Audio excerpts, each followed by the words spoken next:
È peggio di una guerra. Siamo distrutti. Hai sempre lavorato?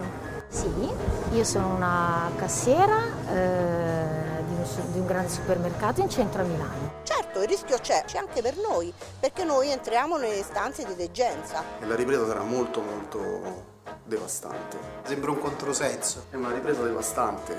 Una pattuglia di carabinieri che ferma una persona per un verbale, bisogna capovolgere anche le volante. Non c'è assolutamente campo telefonico per i telefoni. Esistono solo alcuni punti, per esempio quello lassù. Sono negativi e il test può essere ritenuto valido.